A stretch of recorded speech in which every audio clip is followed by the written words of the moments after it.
back. Yes. Nagtataka ang ating konsihal kung bakit binabanggit pa rin ang kanyang pangalan sa iyong narratives. Okay. Kasi ganito po yun. Some days ago, I think that was exactly 2 days ago, kung tama ba ako, a Congressman Go made a post accusing me na I'm linking his wife to the Casa Infini scam, which I never did. We can review naman yung congressional debate. It stemmed from that event. Yes, dito sa ma'am. debates. Yes, ma'am. Yes. Allegedly. Allegedly, and some posts, I reviewed everything, hindi ko nilink si Miss Solgo sa Casa Infini scam. Admittedly, I linked Miss Betty Lourdes Tabanda. That's why I made a lengthy reply after that, So, yun po, nilink ko po siya doon, which is true. Dahil siya ay investor. Yes. Nag-invest siya dun sa scam na yon. Ang nag-recruit sa kanya is Kapitan Peter Umawang Wasing. Nag-invest siya ng, I think, 300,000 pesos. But she was able to get the return of her investment and the capital in fairness. That's why when we had the talk in one event by your friend, Mr. Benj, lumapit siya sa akin. So, hi, hello, and everything. And sa akin naman, there's no bad blood. So, we even posted a picture together na sinabi ko doon na I hope she can make an ordinance to stop elderly financial abuse, which is the crime of Casa Infini.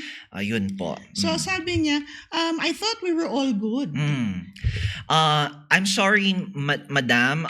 It's your boss fault, si Congressman Go talaga. Kasi siya naman nag-umpisa nung banatan. He posted something that I was linking his wife, which, ma'am, it's not true. Kaya natin umpisa ng storya na nag-invest itong si Councilor Tabanda. Yes, ma'am. Yeah. So, to clarify na hindi mo dinadawit si Mrs. Solgo, kinailangan mong i-mention na part si Councilor Tabanda ng investors. Yes, I made a lengthy reply. So, yun ang context. Yes, I even posted our picture together and the 7-page contract of Attorney Betty Lourdes Tabanda. Yun. So para po kay Councilor Tabanda, naitanong na po natin at naiklaro na ni Attorney Kamtugan kung bakit po naidawit muli ang inyong pangalan dito sa issue ng Casa Infini. Nagbubuhol-buhol na kasi ang mga issues Yes, nagbubuhol-buhol talaga. So, kailangan natin i-clarify layer by layer. Naglabas ng statement ang kampo ng ating butihing Congressman Mark Go na hindi nga sila kasama dito sa dalawang issue na ito. Yes. How will you react to that? Did you implicate them in any way lately or dati? I did not. Casa Infini, I did not. Review everything in the debate. It's not. Ang complaint ko nga is more of dito. So, ang complaint ko nga dun sa Casa Infini and Casino Junkets is against the city, against the office of the city mayor, because I reported these 2 scams as early as last quarter of 2022, pero hindi umaksyon yung NBI car and office of the city mayor. Hindi That's ka pinansin. Yes. Kasi yung evidence ko hindi naman screenshot. Yung evidence ko is 300 notarized investment contracts. Madami-dami yun. Yes, so, ma'am. hindi ka pinansin. Yes, hindi ako pinansin. Kaya po kami tumaas sa national offices. Sa PAGCOR, sa Marina, sa BSP, sa AMLA, sa Securities and Exchange Commission sa Makati, at sa BIR sa Quezon City. So lahat yun pinuntahan namin. At ma'am, ang mahal nun kasi yung per contract is 10 pesos per page. Okay, so Who do you represent? The investors. At the time, yung mga investors na hawak namin at that time. So, meron kang handful of investors. Yes. Okay. And of course, for me, I really want to stop Casa Infini personally because it's really creeping into the system. And then I don't like kasi it has backers. At the time, there's Councilor Tabanda, the Office of the City Prosecutor of Baguio. Dahil nag-invest nga itong mga, let's say, prominenteng mga tao. Yes. At giving walang credibility to the investment. Yes, ma'am. At saka ang fear ko kasi, for example, kasi of course, it's known in the Philippines na my office is good with investment fraud and banking fraud. We represent also yung mga allegedly na nag-operate dun sa Manila. 3 months, 4 months into the operation, nire-raid ng mga NBI Special Task Force, Anti-Organized Crime, ng Anti-Frauds Division, Cybercrime Division ng NBI main office.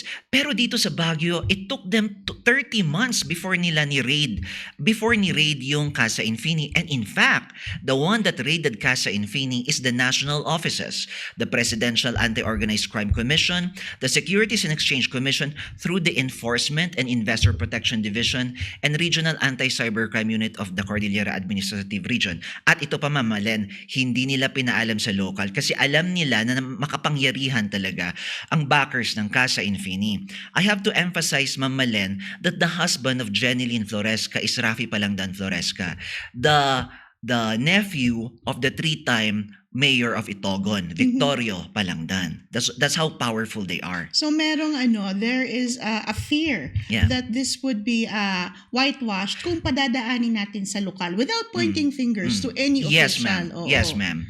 Kaya naggumalaw ang national on their own. Yes, ma'am. If you recall, long time ago, I think that was 2013, yeah, or even earlier, may nagtangkang gumawa ng mini casino sa, tawag dito, sa Bukawkan. Okay. Ang nag-raid doon is the national office kasi hindi sila ginagalaw ng local because they're powerful sa local. I think that someone is related to the congressman at the time, yeah.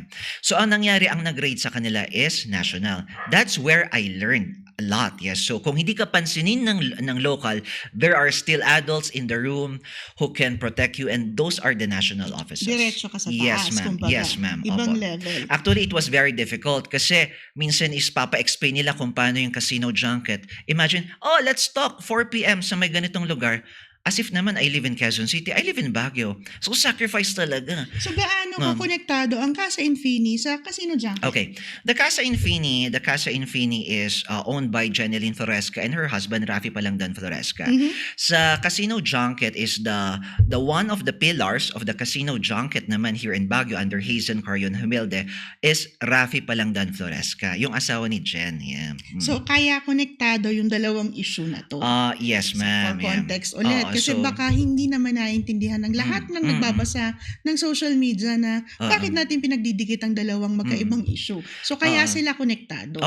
Yes. Meron kang listahan na nilabas. Yes, naglabas po ako ng listahan. Saan Aminado ako galing dyan. yung listahan? Valid ba yan? Mafa-fact check ba ito? Gawa-gawa ba yan? No, ma'am.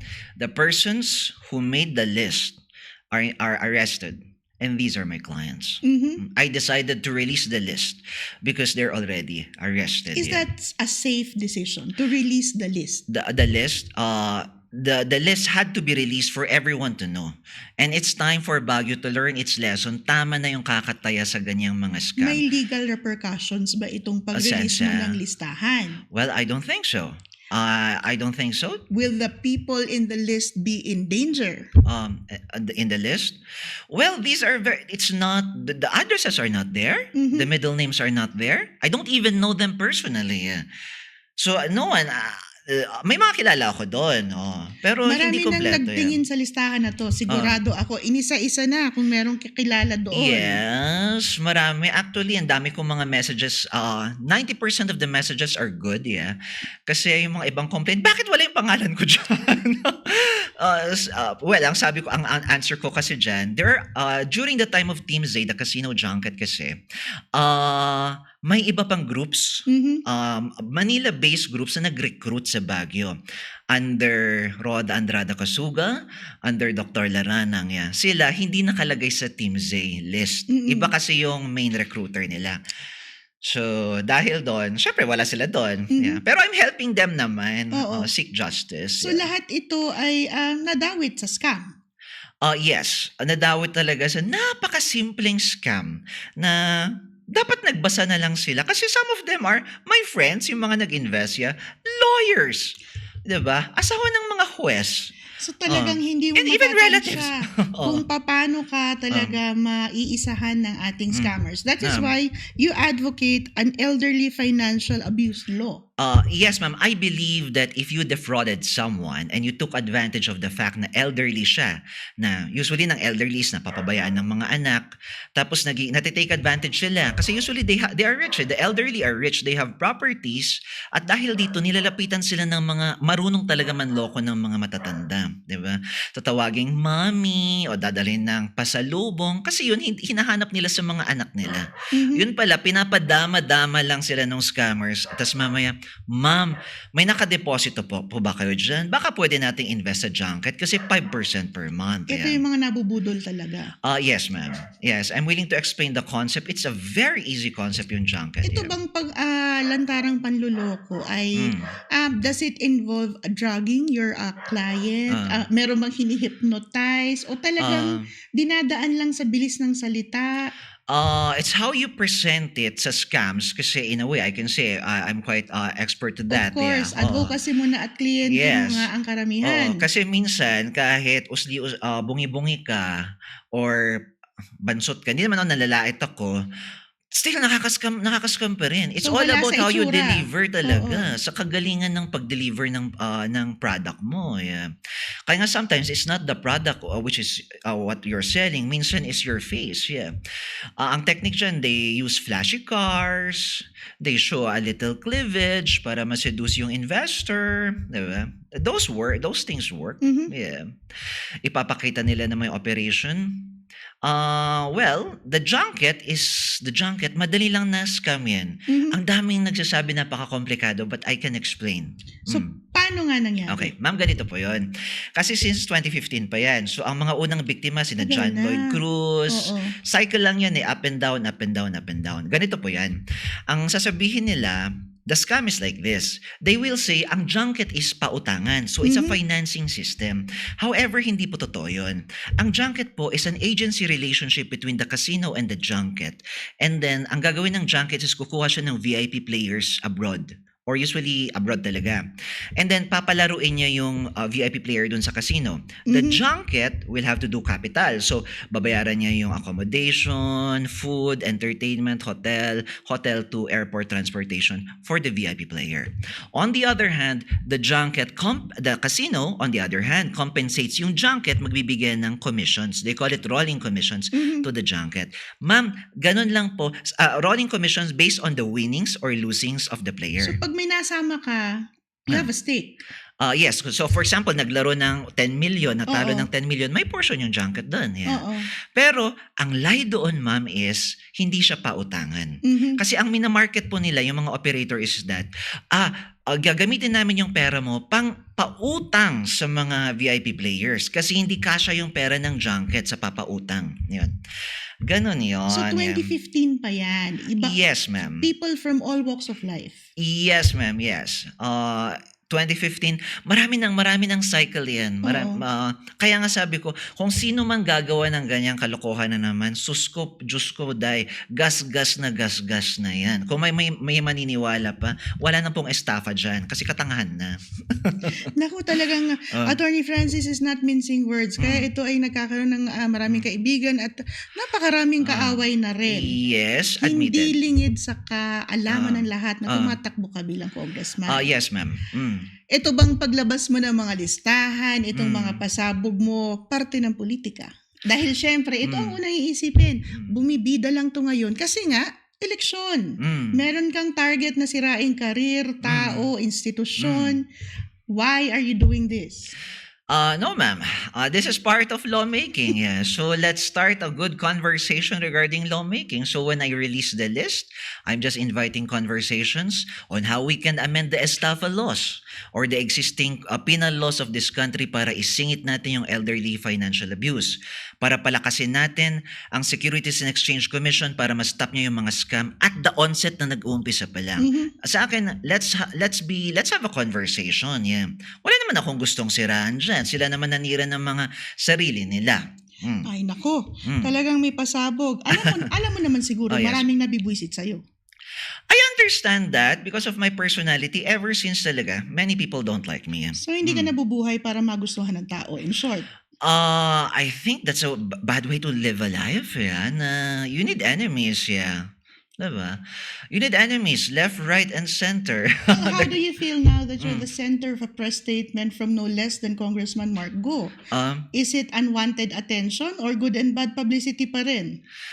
For me, it's it's quite a disappointment on my part. Parang with all the money that you have, wala ka bang magaling na researcher? Diba? I never said those. I never said that your wife is involved in online casino. I never said that your wife is involved in the Casa Infini scam. I never said that. So, doon ako nagtataka. Kung bakit nabanggit ka na hindi mo naman sinambit na kasama sila doon. Yes, so if someone is politicking, it's not me, it's you, Mark. Diba? And your wife. Pero ngayon, dinadawit mong, hindi mo sila dinawit dito sa Casa Infini at Casino Junket, pero pinupukulan mo sila ng bato sa pagkakaroon ng dynasty. Yes, the dynasty and the lie that Solgo said, I said lie talaga nung debate. Tungkol sa property. Yes, kasi sabi niya nga, wala kaming naidagdag na investment ng asawa ko since 2016. O sige, let's focus on this statement of Mrs. Solgo. But before we do that, we will open the doors again of the breaking point for both our congressman and Solgo to clarify matters again. Palagi tayong nagbibigay dito ng open invitation para sagutin ang mga bagay-bagay na i-release at nasasabi, kagaya kagabi na nandito sa atin si Councilor Tabanda. Napakabilis na isagot mo ngayon. Okay, yes. So we give the same platform for both Mark and Solgo. Let's focus on the statement during the debate. Walang naidagdag na property sa asawa niya. Sa kay asawa Mark niya, Go. yeah. Oo. So we're talking about the individual na Mark Go. Yes. Ano ang sagot mo dito? Well, that's a lie. Okay. Of course, meron silang family corporation. The family corporation is the Tasoday Realty Development Corporation. On the acquisition pa lang nung La Union property nyo sa Montemar, Barangay Ili, San Juan, La Union, ang declared value niya sa BIR based on the capital gains tax na binayaran and the documentary stamp tax is around 10.3 million. At alam ko ang purchase price niyan, 25. Siyempre nag-research rin ako. Yeah. And that was acquired 2024. So nagsinungaling ka na doon. Okay? Why are you so what is the satisfaction that you get that you caught her in a lie? I just want to expose her. Kasi for me, if you want to lead, if you want to do public service, let's be honest. That's why for me, if there's an election reform, I would like na maglabasan ng mga income tax returns, DTI. Alam naman natin na kung minsan hindi naman natin masisilip sa salain talaga ang mga properties ng ating mga politiko. Yes, So ma'am. gas-gas na yung salain Parang it's futile. Yes, ma'am. Pero it's more accurate ngayon in fairness with the Bureau of Internal Revenue. Online na siya. Hindi mo na siya mapepeke. Kasi before, kung may contact ka sa loob, may tagat-tatak ng ITR mo. Ngayon, online na. So open document to. Yes, ma'am. Yes. So ako, for example, tinapos ang accountants ko yesterday. Sinabit rin yesterday. Yeah. So, yun ang maganda na requirement for people filing for public position na ilabas yung mga income tax returns. Yeah. And I'm proud na kaya kong gawin yun, na ilabas ko rin yung ITR ko. At saka sige. ITR, for example, kasi di ba sabi ni Mayor, waiver, kulang Dapat yung waiver doon is waiver sa DTI trade names na pwede mong gamitin sa bank accounts kasi mga yun Next, waiver sa SEC para makita lahat yung mga SEC connections mo. So, yung mga corporate. Yes, kailangan pati yung mga adult children mo lahat. Para honest lahat tayo. Ganun yun. Pero hindi naman tayo honest lahat. Yeah, it's a human thing talaga. Pero Attorney Francis, ano naman ang sama kung mayaman ka? Kasi nga, alam naman ng lahat na Mark and Solgo have acquired a small amount of money. Mayaman talaga sila. Solgo is one of our top realtors in Baguio. Yes. And Margo is a known businessman. Yes. What is wrong with being rich? Well. There's nothing wrong with being rich. Actually, naawa nga ako sa kanila nung na-scam sila noon. May dumali dun sa retirement ni Mark sa TI. Dinali nung friend nila sa PNB, Another si issue Marivic. in itself. Habang nag-i-explain Yes. may pasabog talaga. Yun naawa rin ako. Pero in fairness, you know what? I know a little bit of their history kasi marami rin akong cases in Tarlac. Nakakachikan ko yung mga taga Tarlac. May mga friends sila na mga common friends namin. Yeah. So, alam ko rin yung history nila. Ang ayoko lang is the lie talaga. So, it's not good. It's nice to be rich kasi if you're rich, you can create jobs, contribute more to the economy. But lying is not good. Diba? So, ang ibig mo sabihin, kung mayaman ka, sige, i-disclose natin isa-isa. Yes, ma'am. Nasaan ang mga property ko? Yes. It's nice to disclose properties. Lahat yung mga ari-arian mo, yung mga assets mo para makita lahat ng mga tao Diba? Kung may exposure ka sa mga private financiers, nakakatakot yun. Mhm. Kung may exposures ka sa mga cooperatives, meaning exposure yung mga utang, diba?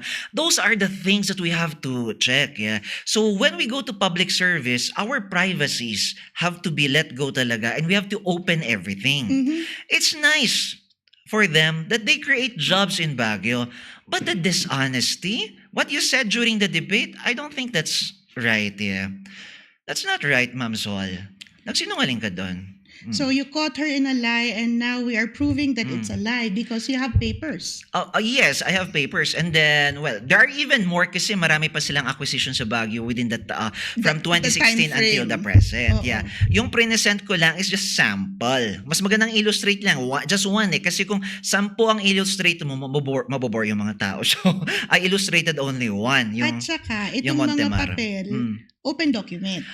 Yes, open document. Ang mahirap kunin, kaya kung waiver ang usapan, dapat si Mayor, ang kailangan rin na pirmahan namin na waiver are all income tax returns, capital gains taxes, and documentary stamp taxes na binayaran ng mga politiko sa BIR. Oo. Kasi ang BIR talaga may privacy issues yan. Mhm. Hindi ka pwede makakuha ng TIN. Ganon sila ka-strict. Oo. Ang SEC kaya yan. Ang assessor kaya. Ang RD kaya. Oo. Lately, speaking of a disclosure of properties, our Mayor Benjamin Magalong has written an authorization to anybody who would want to look at the properties registered sa City Assessor's Office in a show of honesty and, of course, transparency. What can you say about this? Well, I think it's not enough. I don't know who's advising him. Yeah, it should be complete, diba? In fairness, it should be complete. I mean, including yung sa SEC niya, DTI niya, even his kids. Lahat na. Yeah, including the Taguig property, diba? So, dapat open tayo, diba? Or his properties in his hometown, So, City Pangasinan. Assessor's Office lang ito sa tono ng pananalita mo. Kulang. Yes, kulang. Kasi usually ang mga tao, kung gusto mo mag-research ang mga properties nila, you start with their hometowns. That was an advice by Miriam Santiago during the investigation of Corona. Bakit hindi kayo nag-umpisa dun sa Batangas, dun sa hometown niya, nag-start kayo sa Taguig, di ba? If you want to investigate, for example, Magalong, so it should start from the hometown of Magalong. So, hindi sapat sa'yo ang pagbukas ng... Sa Baguio lang? Oo. No. Are you the rising opposition or are you just there to irritate people? No, I'm here to serve. I'm here to serve and I'm here to make laws. I want to make laws. Yeah, kasi ang daming kailangang ayusin. Yeah. Yeah, I want to have a discussion with divorce and annulment. I think I repeated it 3 times nung debate. Marami kang views na hindi tumutugma sa popular views ng mga kasama mo sa congressional race. Yes, ma'am. Kasi I was the only one who said yes to the death penalty, yes to divorce, and yes to same-sex union. I think I was able to explain that, yeah. Doon ako nagtaka sa death penalty kaya siningit ko parang, oy, rape of a minor? Ayaw nyo? It should be death na yun na. Rape with homicide? Uy, death penalty na dapat yun.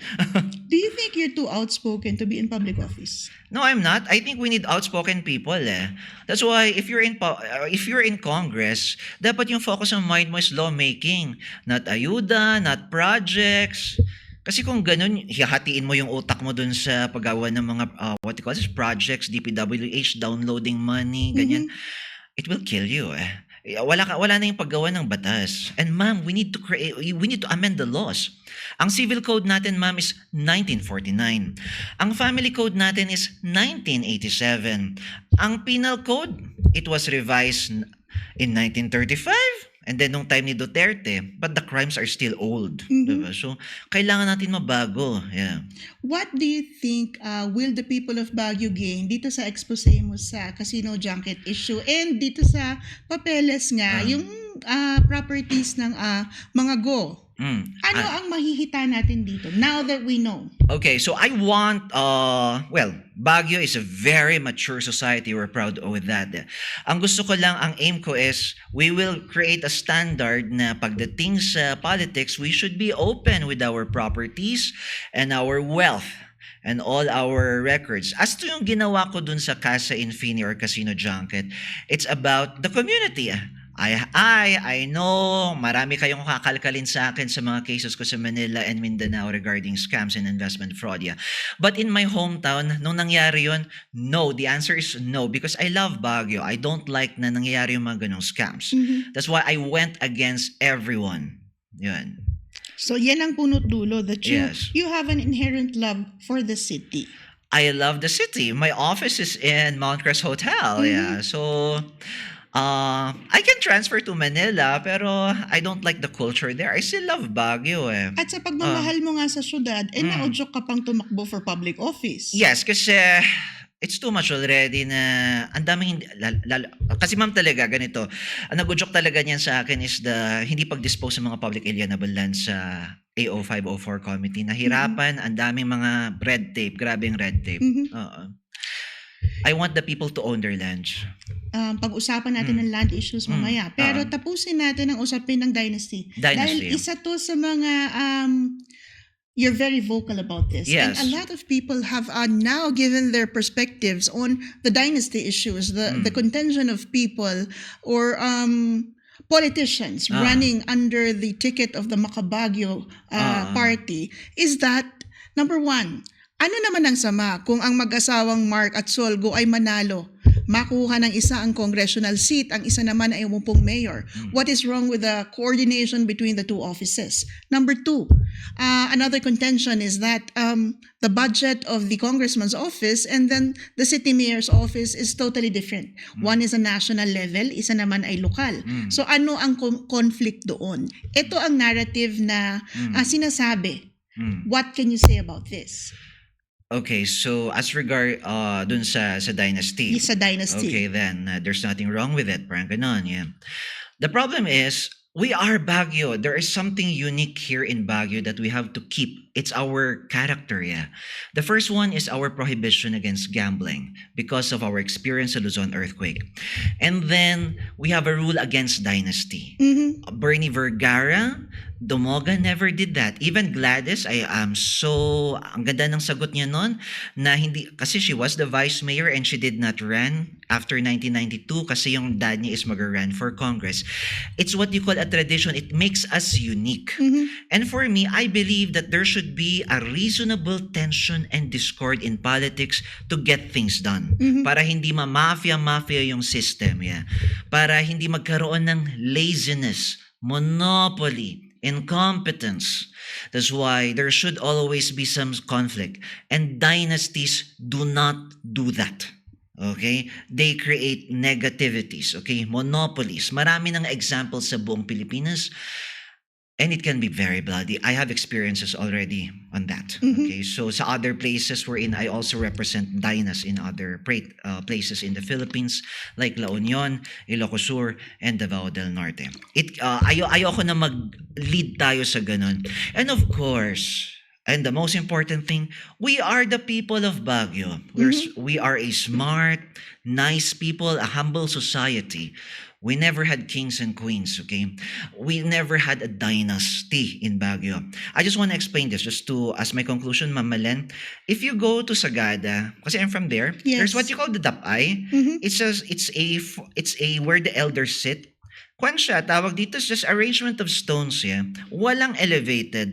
No kings, no queens. Kasi pantay. Pantay lahat, yeah? And we have to keep the tradition, yeah?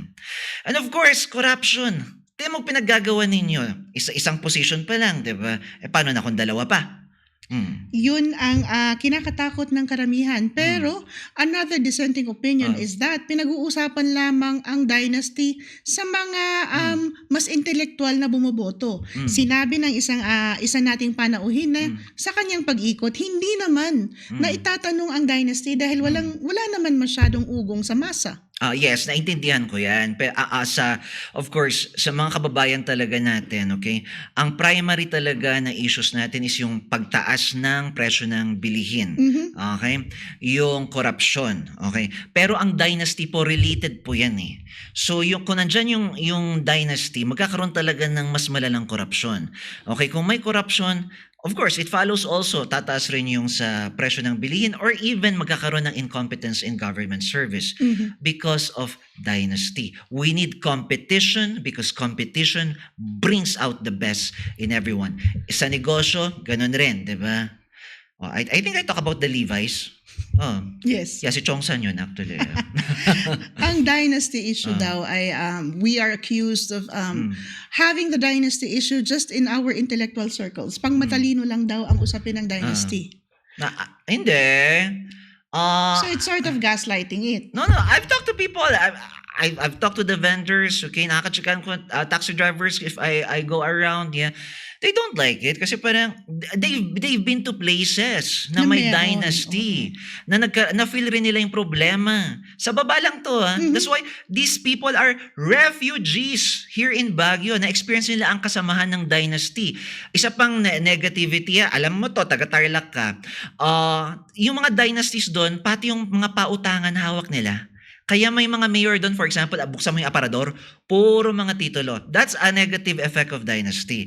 So, maraming umalis from other places, napunta dito sa Baguio because they don't like the dynasties na namuno sa mga lugar-lugar nila. Even in Tarlac. Kaya ngayon, we are at the cusp of deciding Yes. if we are going to allow this or not. One last dissenting opinion. Let's let the people decide. Ano ang gusto ng tao? Of course, the final say is the people. So, after May 12, let's read the tea leaves kung ano ang result nito. Yeah. But I believe that we, the Baguio people, can make a correction because we did it several times. Yeah. Can I be a little bit More R18? More specific. Okay. So I think long time ago, yeah, we voted out a mayor who was with his mistress in a casino. Yeah. This mayor, at the time of the typhoon, he was with his mistress. We voted him out. That's why he only had one term. Yeah, and that jack up the candidacy of the political career of what's his name, Peter Fianza. Yeah, and then when another congressman, he soaked the children in the Panagbenga parade kasi to entertain the ambassador and a senator. I think you know him. Yeah, we vote him out again. Diba? Same rin also with a congressman who bulldozed an entire mountain and killed an ecosystem. We kick him out again. So I believe our society is mature enough not to allow this thing. We will have another correction on the 12th of May. Hindi ka ba natatakot sa mga pronouncements mo, Attorney Francis? Do you feel that your life will be in danger? Dahil maraming mabibwisit na naman sa'yo, so to speak. Well, I have good insurance policies. Wala kang bodyguards? For now, na-withdraw yung security ko. Yeah. So, since magkasundod kami ni Sara Duterte na tanggalan Monday ako, Thursday siya natanggalan. So, right now, wala. Okay. Kailangan mo ba? For now, tolerable pa naman yung mga threats. Oo. Tolerable. Pero meron. There are, pero sanayan lang talaga. Sanayan lang talaga siya, diba? Feel ko lang parang, oh my God, basta close coffin. And then I hope my brother burns me immediately, diba? Si Attorney Francis talaga ay kung ano-ano ang sinasabi ko minsan. Oh, yes. At ang dami-dami mong naidadawit sa iyong mga side stories. Yes. Do you think you're being used for propaganda?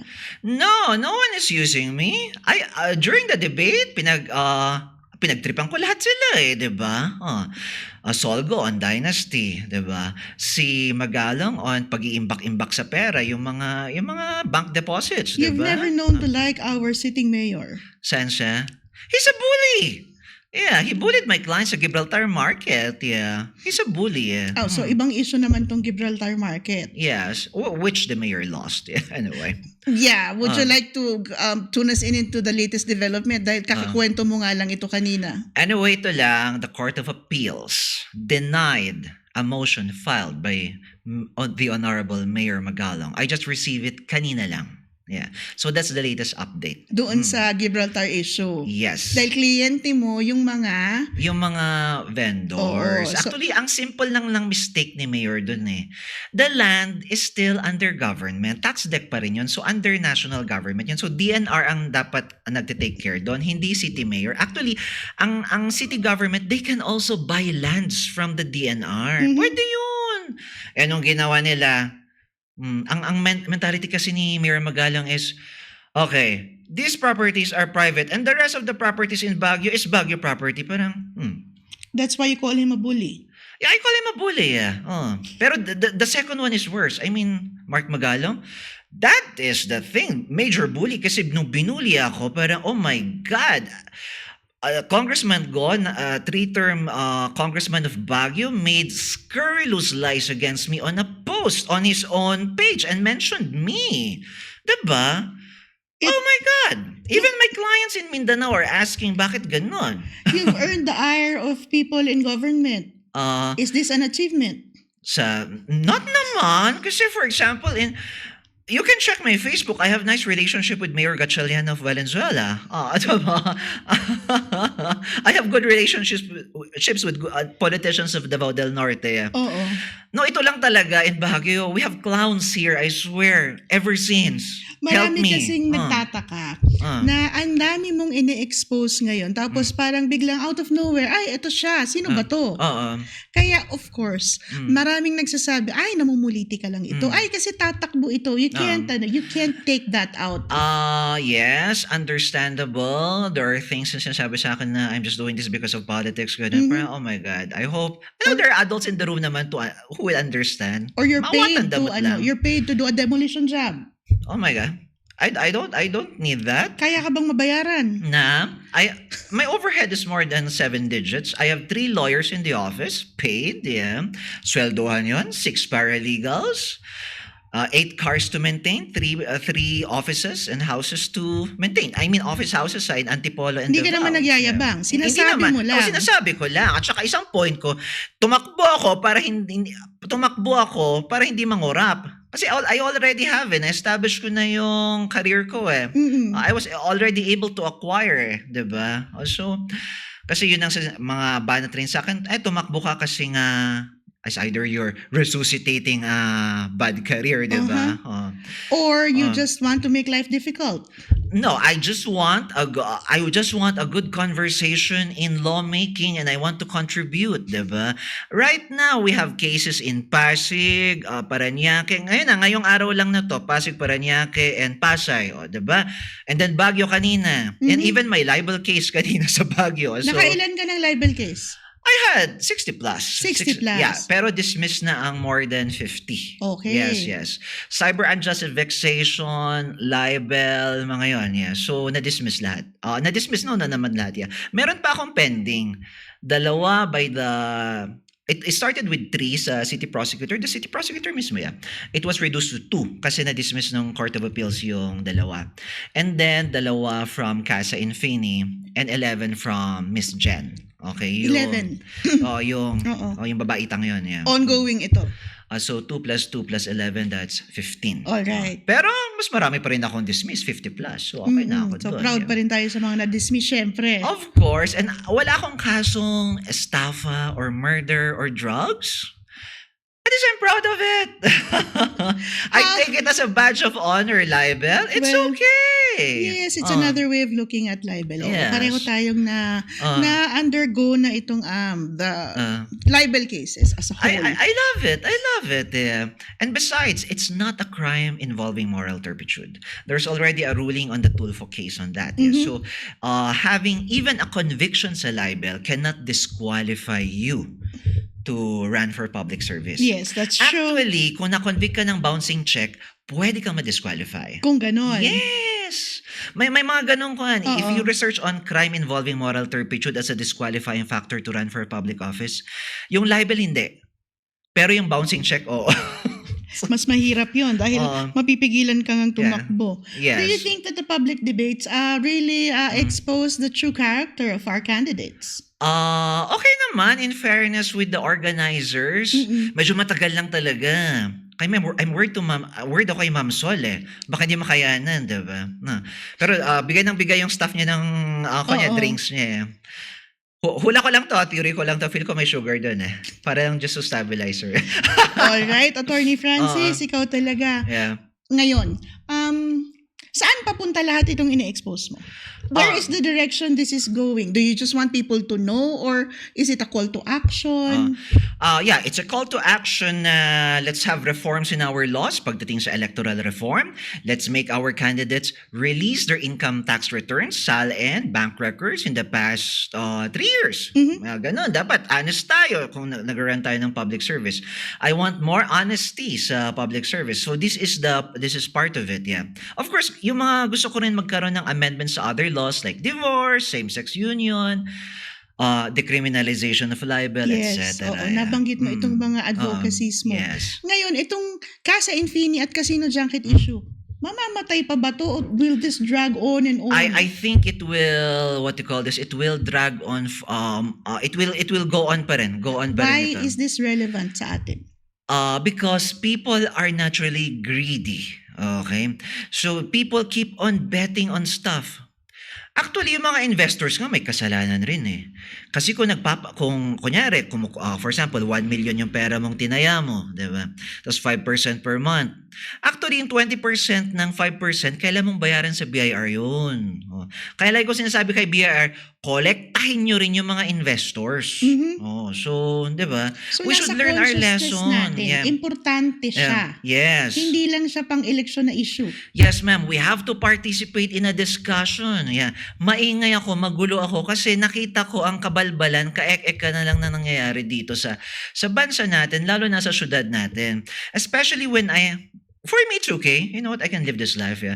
But when I had pamangkins na, ay nako, Diyos ko, kailangan na akong call to action na talaga. Let's make a better city. Diba? So, kaya mo ito nilalabas. It's a call to action for a better city. Kasi nga, maraming mag-iisip dyan eh. Namumuliti ka lang, gusto lang manira. No, it's not. Kumbaga, ano ba ang point? No, it's not. I want the PhilHealth coverage to mag-expand.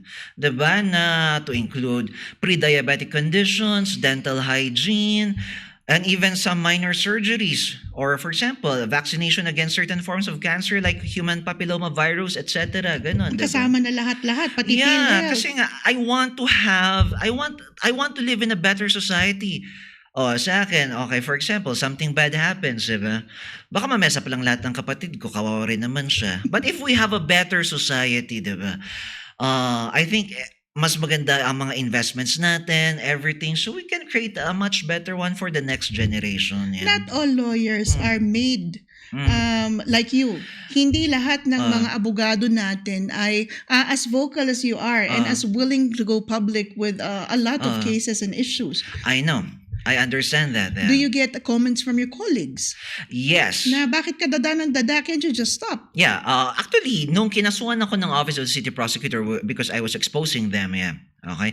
Dinemanda nila ako. Madami yan, patong-patong din yung Yes, kaso I dyan. have judges, I have court staffs, I have lawyers who are really thanking me for what I've done. Yeah. In the landmark case of Garcia versus Virginia Tejano, ang naandun yung pangalan ko, I think nasend ko sa Rico Colorines Garcia and then represented by Kamtugan and Partners, okay, against a certain judge of Tagum, Davao del Norte. Yeah. I exposed the corruption and everything. Yeah. Marami nag-thank you sa akin. Yeah. Kasi yung practice na yun, yung practice na pagbibigay ng piyansa without hearing, nag-e-extend ng 5 o'clock sa hearing, kawawa yung mga court staff. So matagal ka na talagang umaalma. Yes, talagang laban talaga, lumalaban. Kasi I want a better country. I want a better society, diba? So tatak Kamtugan ito. Yes. I want people to be free sa bad marriages. Kasi for me, everyone benefits. Kung kung nagkahiwalay kayo because of divorce, you will be more productive. More productive, you can easily get loans. Hindi mo kailangan pumunta sa asawa mong siraulo. Sige na, samahan mo ako sa BDO, pirmahan mo yung loan documents para matapos na. Kailangan ko yung pera para makabili ako ng ganito para sa bakery ko. I want more freedom kasi more freedom means more money, and more money means more taxes for the government to pay its social programs at mabawasan yung utang natin. Promise, nakakabahala talaga.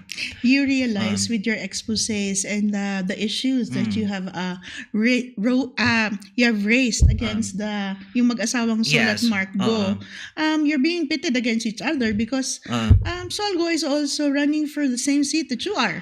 Yes, she's even older than my mom. Yeah. But she's so antipathic about yung mga lies na sinabi niya sa akin. Of course, ako naman, I will react. If you hit me, I hit back. At baka ma-accuse tayo ng age discrimination with your pronouncements. No. I do not discriminate on Sol or Mayor Dumogan. They're both 78. Donald Trump is 78 years old, okay? Mahathir Mohamad, when he re-entered politics, the Prime Minister of Malaysia, he was 94, okay? Ang tinitira mo ay, klaro natin, Is her lie. Diba? That's not good, madam. You say na wala kayong acquisition since 2016, that's not good. If you want to do public service, okay, be transparent. Buksan mo lahat mga yan. okay. Ang dami na natin na pag-usapan natin, dami mo ng personalidad na nabanggit. Okay. Yes. Marami na ba? Marami. Okay. I'm taking notes. Okay, sorry ma'am. That's all right. The breaking point is here to really get all sides. Yes ma'am. At ikaw ang flavor of the week ngayon. I didn't notice that. Yeah. I would give you the floor now. Okay. What will be your message? Number one, to the Makabagyo party or specifically Mark and Solgo because of the statement that they raised. Okay. And number two, to the people of Baguio, dahil sa pag-expose mo nga dito muli itong Casa Infini at Casino Junket. Why did you do this and why is this important? Let's start with ang mag-asawang Go. Okay. So yung yung message ko sa kanila. Kasi nga may statement. Yes, okay. As regards to statements, okay, you guys have very lousy research work. Okay, you have a lot of budget for this, but sadly you attack me. And of course, I have to respond. So that's the thing. And then, for example, yung mga challenges ko regarding, di ba sinabi mo na since 2016 wala kang new acquisition, pero lumabas yung sa Montemar 2024. Yeah, 2024 mo binili yun. That's 25 million pesos, di ba? Let's be honest. If you want to continue serving the people, let's be honest. Open your income tax returns in the past 3 years, okay? Or 9 years kasi yung sa SALN ninyo, okay? Pati yung adult children ninyo. Right now, it's even pati yung Hyundai ba yun? Yeah, yung dealership niyo ngayon nabuksan. Hindi ako nagbukas niyan. Ibang nagbukas niyan. As other people, that's why my point is in public service, let's be honest. You know what, Sir Mark? If I go to Tarlac and I have cases there, I'm so proud. Yung mga co-lawyers ko, they ask na, uy, taga rito yung congressman ninyo. Sabi ko, yeah, I'm so proud of him. It was a break and a relief from the Dumogan Aliping Vergara circulation before. So it was such a relief when Mark came as congressman. Pero ngayon, tatanungin nila sa akin, ay nako, Diyos ko, ang kapal na mukha, nag-create gustong gumawa ng dynastiya sa Baguio. Ang daming nakulimbat, sabay gumagawa pa ng dynastiya. So, I'm no longer proud if I go to Justice Hall and talk to your fellow Kapampangans in Tarlac, mga Tarlequeño, diba? Kaya, naya na ako na sabihin na ikaw yung congressman namin, yeah. And yung message ko regarding the Casa Infini and the Casino Junket. Okay. Why is this relevant in our society? Okay. Isang pasabog lang ba to?